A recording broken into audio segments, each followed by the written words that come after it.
Don't do it. Don't do it. Let's try to go back first without an attorney and see what happens. Court decision to not to force us to do that. The thing is, you're maybe missing one point. There is standing court decision under Carmelin. We reached conciliation with OEO. Now they have changed their mind 180 degrees out. Carmelin was exactly the same case. You know, I hate to play lawyer up here, but Carmelin was a wheel-bound person who couldn't get on the bus. The conciliation was with OEO, and the chief, a man named Lamb at the time, signed off on it. That the deal was we would assist such people, not in wheelchairs though, people with canes, people with walkers, people with packages, all right? So now OEO has changed its stripes, right, and is telling us essentially to put these wheelchair lifts on. So please read that piece of paper carefully. Where are we, Jean? Yes. First of all, the world has changed in 20 years since that lawsuit was... All right, hold on, Gene. I'm told we've lost our quorum. Is that true? What? One clicker. All right, but Dan came in. You had 118, so we're still at 117. He didn't sign in. Oh, Dan didn't sign in. Right. We've lost our quorum. Sorry to say. So, End of discussion. okay, folks, I am really glad you all turned out, but we can't take any votes without a quorum. We just can't. You know, the rule is the rule. The question is, you have to be exactly 9:30 or somebody can come later. No, you can't come in. You can't come in at 10 o'clock. Now, Dan, you know that. All right, so we can discuss this. We can discuss it till doomsday, but. We can finish the discussion without a vote. And Yeah, I'd like of course. To finish. First of all, the world has changed in 20 years. The courts are more toward the handicapped.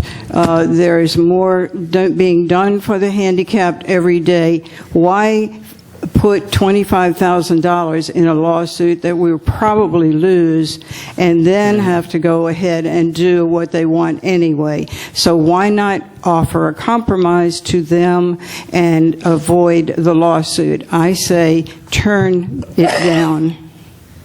Makes no sense. All right. No sense. I will say, and maybe our commissioner could comment on this. I cannot visualize personally a state court telling this state agency to back off of this sort of decision. I mean, that's what OEO is. That's what OEO is all about. David? Yep. I would like to make a comment. David? Hold on. Go ahead. Oh, go ahead. People don't realize something. I hear them talking. You could call a service to take you wherever you want to go. Right. Who's going to call a service to go from their apartment to the clubhouse, from the apartment to the pool? Nobody's going to do that. There are a lot of handicapped people in the village. There are more each year. You don't offer any services for handicapped people right now. I say vote no. We ain't voting. All right. I just want to make a comment. Oh, Stuart. This is a perfect example of how government slowly creeps into your lives and begins to make adjustments. The ruling that they had once has now been changed. Yes, we have to recognize we have a changing population living here in Century Village. But the original idea of providing the bus system that we have never included wheelchair handicap provisions, because the county provided that, and so that was not necessary. So the government went along with that and said, yes, your bus system is fine. Now they're changing their minds. arbitrarily, capriciously, and now we are forced to deal with an infringement upon that the government is putting upon us that will cost us thousands upon thousands of dollars that you, sitting here, and every other resident will have to foot the cost if we are forced to retro all our buses. It isn't as if the people who have wheelchairs cannot get transportation. They do have, and the county provides that. Alternative, do you want the city buses that come in here? They have that kind of facility. We don't want that because that brings in people that we don't want in Century Village. So the bottom line is, do you want to spend money for something that other services are providing? And we have to go ahead and fight the courts or fight the government agency, because if we don't, what's the next thing that they're going to do to infringe upon your life, and it will cost you? It takes away your freedom for decision. Thank you. All right, now, before you start, Randall, I want to ask you, as our unofficial parliamentarian, we don't have a quorum here. We can't take a vote here. I consider this, however, an extraordinary circumstance. Does the rule that would throw it back on executive board apply here? That is very shady ground there, David. Shaky ground. Shaky, yeah. Well, it's also shady because there are some things that never will come to us from the executive board, and there's some things that will. And since you put it on the agenda, I think you used your presidential considerations to bring it forward to us, and I think that we should definitely have a vote on it in this village from the board of directors. I mean, let's not forget, Okay. we are the board of directors. So this okay? will have to be brought forward to next Absolutely. month. And, Yes. All right. I mean, in that light, I hope you're not counting the minutes yet. Get closer. I hope you're not counting the minutes because I'm just responding to him. Yeah. In any case, you put it on the agenda. You thought enough of the board of directors to bring it to us. We're having an amendment that was redrawn saying that if there's not a quorum at one meeting, we postpone it to the next meeting, right? So in that same light, Sure. it should go back to us, right? Yes. All right. All right. Now, can I get on to what I was going to say? Yes, yeah, go ahead. All right. This has just been sprung on us. It's just a few days I've been able to think about this whole subject. I don't know what the ramifications are if we do sue or we don't sue, and I think Rod should weigh in on this and maybe write an article so that everybody is informed the pros and cons on this, because you're asking us to make an educated decision without the information. Am I right? All right. That being said, yeah, we need to be more forward-thinking, and I'm starting to think about bulk cable. People who are hearing or sight impaired are not required or can opt out of paying cable. State law. Yeah, Condominium if Act. they're blind and deaf. Exactly. Right. Now, in the same light, don't you think that people who are wheelchair bound, that are being forced to pay for our transportation that they can't use, should also be able to opt out? Okay, well, that's just an ethical question. Whether or not it's legal or not, it's something to look forward to. And you know what? We may have a lawsuit coming up that hasn't yet even started because somebody that's wheelchair bound may say, hey, I'm being forced to pay for bus services that I can't use. And that's your next discrimination lawsuit, David. So I would bring this to Rod and also discuss that concept with him. Thank you. Thank you. Barbara. Hello. I think what was brought up about this Camelin case, that's what's brought up. Not about buses yet, not about Transpalm, which is we've been using for years, and things have changed like Jean said. That's not the question here. The officers voted unanimously, if I'm not mistaken, to pursue a lawsuit. The executive board voted to pursue a lawsuit. I don't believe we should pursue a lawsuit. I think we should wait to see. They can write whatever they want to us. but we have not received anything legally to say they're going to sue us. Now, if they sue us, meaning us, the people, then it goes to our insurance company, and it's not going to cost us $25,000. I just want you to know the facts. That's all I'm reporting. Thank you. Thank you, Barbara. That's very good. Ed? Good morning, everybody. And again, I hope everybody had a happy holiday. And this is a very touchy subject. But like all things, there may be more than one solution. I think someone touched on it. In the past, there was a negotiated settlement that we would do certain things. We've been thrown out a number of $700,000. Why? Because the last time when we negotiated the bus contract, we didn't negotiate for buses which had a lift.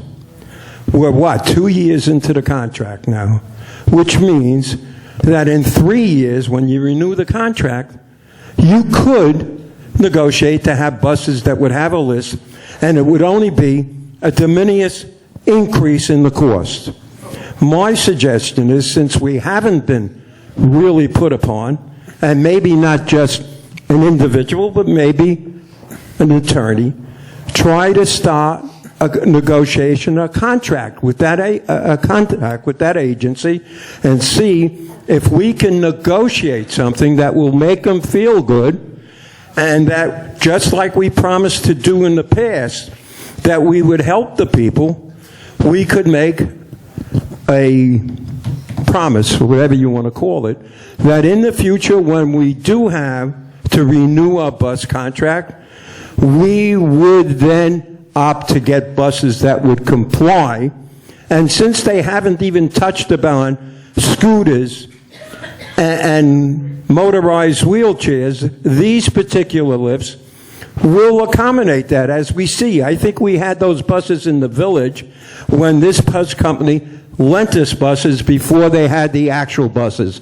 The white buses used to have that lift in the back. So why jump?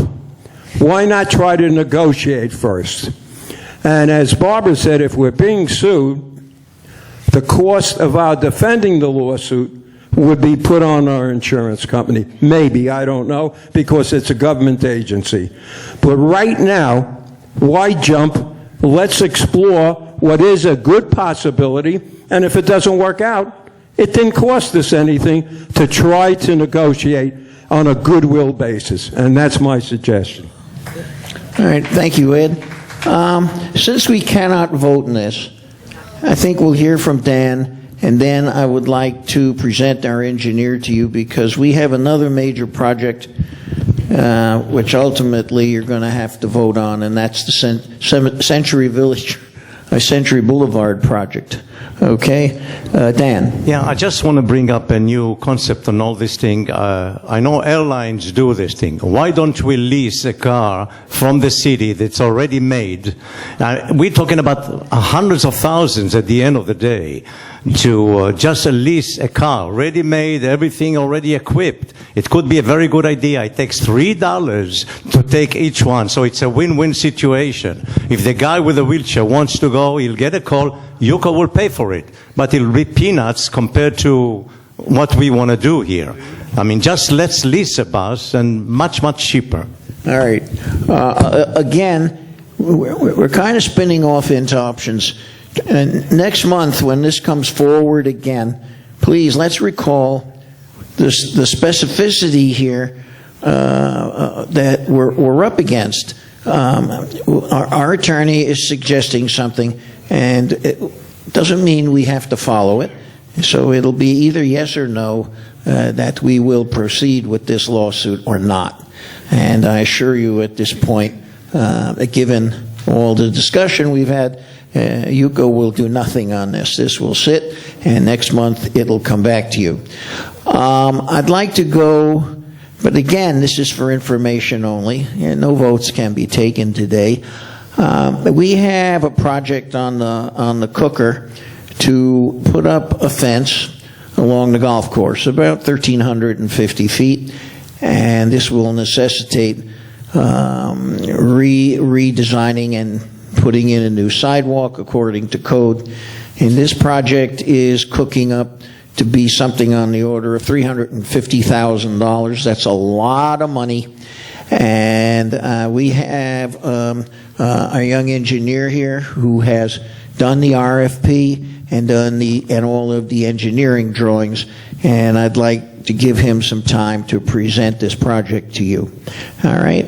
Hold Just on. a point of order again. Yes, Dan. I thought in corporations, if you don't have a quorum when you meet at the first time, you have to wait a certain amount of time, and then you can go on with whatever you have. Or if somebody comes late, like I did, it was 1 minute late, by the way, and they wouldn't take my signature. I wanted just to sign, and that's it. They wouldn't take it. All right. But again, I think this is, I hear you. we still might have a quorum. All right, Derek? You're up, man. Good morning, everybody. Derek Shenovar, DKK Consulting, civil engineer that worked up the plans for this Century Boulevard renovation or modification. If you want to just get right into it, I can answer any questions that you may have. Or if you need me to provide a brief description of the project, I can do that as well. Okay. All right. Well, I'll just go ahead and start out with a brief description. Through the process of, I'm just going to take this off. Through the process of working with the board, there were several options that were of concern. The project mainly focused around two main elements. One is beautification, and two is providing a security buffer between the golf course and the Century Village community. And we went through several different options over the course of months that range from aluminum picket fences to precast concrete wall panels to chain link fences. And in that effort, like David described, there was a intention to have a little beautification process in it, as well as improve the function of that south side of Century Boulevard. And some of those improvements are drainage improvements. Others are proposing some curbing to keep the cars on the road as best as possible. And as a result of those months of working through the different options and functions, we came up with the design that you see on the screen here. It's it's proposing an 8-foot fence. Security fence. It's a little bit more fortified than a standard 8-foot fence, and with a walking sidewalk and expanded. You want me to get out of the way?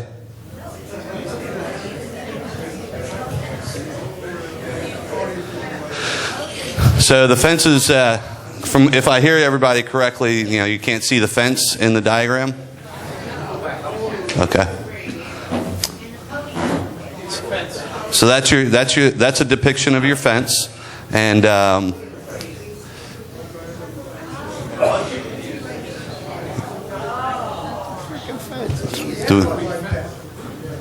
yes, the existing fence is currently there, but it is in disarray. It's rusted. It's fallen apart in some parts, and other parts it's non-existent. If I remember my last trip down Century Boulevard, The fence is gone.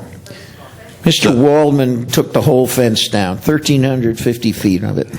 There you go. All the fences Wide open space. now been removed, so any critters and people or whatever that's in the golf course area has free migration or free ability to get into the Century Village community. So as a result of that, sorry, was there another question? Yes. I have some questions. If you have a question for Derek, please come up to the mic. Yeah, Derek? Myron. Derek, Yes, sir.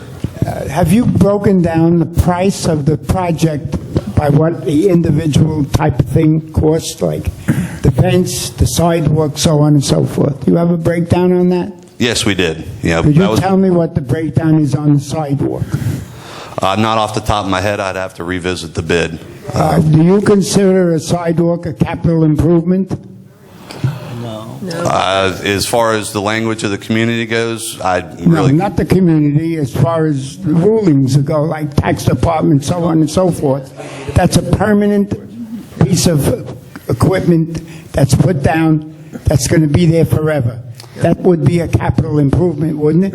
My understanding is that this entire project is a capital improvement project. Well, I don't know about the entire project, but I would say the sidewalk is a capital improvement because that's not something that's temporary, that's permanent. It's on our property, Myron. It doesn't matter what property it's on, as far as us and WPRF goes. If it's something that's been done in the community, on the property, considered a capital improvement, according to our Millennium Agreement, WPRF is responsible to pay 2/3 of the cost. Myron, it's on our property. It's not on WPRF property. It's Yuko property. Thank you, Phyllis. That's Yuko property? I mean, Can we move on? all right, Jack. Jack Adams, Coventry K. Either that video of that fence is a horrendous video, or that fence is of a chicken wire quality fence. All right, so well, I can definitely say that computer renderings don't provide an adequate representation of the physical barrier. But what I can tell you is that it is an enhanced fence. It's a vinyl coated fence, and it has stiffening posts, just like a normal DOT fence would have, except this one's a little bit stronger and a little bit more longer lasting, and it does have a tighter grid so that it cannot be climbed as easily. Sir, with all due respect, if you can't provide a better video than that of the fence that you're proposing, you need to go back to the drawing board. Okay. It's a concept. Yes, so. This rendering is just that. All right, it's not chicken wire, I assure you. It's pretty much top end, vinyl coated. The posts are closer together than standard, and it's got a very tight mesh that would be difficult to climb. I just want to remind everybody, if we're talking about a fence to prevent people from coming in, I just want to remind you again that George and I did a survey all around Century Village. That's a long way, 20 years ago, okay, and nothing was done. There's erosion and you can just go under. You can go and penetrate the village anywhere in the perimeter. So if we're talking about preventing from people, maybe we should put a fence. I don't know what is it good for, because I can go in, walk in, especially in the canal in the low tides, any time of the week to go in. So when we think about a fence, it's either we do it or we just play with this piece of whatever it is. But it's very easy from all over the place to penetrate the village. Okay. All right. Ed. Yes. Good morning again. At this moment, you are not able to present to us a cost breakdown because obviously there are three major components, you said. One is the fence, two would be the sidewalk, and three would be beautification. Now, as I understand it, and I can be correct, we would have to redo the sidewalk because of code, because you're moving closer to the sidewalk. Am I right or wrong? Yeah, we have to, the old fence was on Waldman's property. We have to put it on our property. We're going to have to move it, what, at least a foot, yes? Correct. Yeah. Okay, so my next question is, I think we all agree that there was a fence there, it served the purpose, and we need a fence again. I don't even think that's an issue. I think the fact that we can't get a breakdown is an issue. And another thing is, have we tried, because I'm not looking just not to do something, to get a variance that you don't have to replace the sidewalk? And the third thing I'd like to say is, if you as an engineer, and I don't care if this is WPRF or Yuko property, says this is a capital improvement, it shouldn't affect your monthly dues, because that should come out of our reserves. It would be no different than replacing the road. Now, we have opted, against what I think is right, to not have a designated reserve for different things. What we have is a slush fund. So $350,000 if you didn't want to change your dues, would just come out of our reserves. And for those of you who weren't here, in 2013, because of an error, UCO failed to put away $333,000 in reserves, and our management and board said, no problem, we'll make it up next year. So the answer is, we've taken money out of the reserves before that weren't really allocated. When we did the road, Mr. Black emptied out every reserve. And now, we may be talking about pennies and difference. As far as the quality of the fence, which Jack raised, I'm not an expert, but I think better than a rendering at the next meeting, you could bring 2 feet of fence and show it to everybody, and they'll know what it really is. All right. That way, we can make a decision on a knowledgeable basis. And so, I'm definitely for replacing the fence. I'm definitely for beautifying the village, but I'm definitely for having the facts before we do it. And that's what I think we should do. Get the better facts. And you could accommodate us by bringing in some fence and giving us the numbers. And we could be prepared if that went into the newspaper as an article. Your 3 minutes are up. All right, hold on. I have a question. We will, wait, just 1 minute. We will have chapter and verse, penny for penny breakdown at our next meeting. All right? It's not an issue. I do not believe, Ed can be more specific. The majority of this money is already in a line item. This is not going to impact your dues 1 penny, Ed. Not at all. We're just trying to get some information across. I'm sorry that the picture isn't exactly what you want to see, but you know what?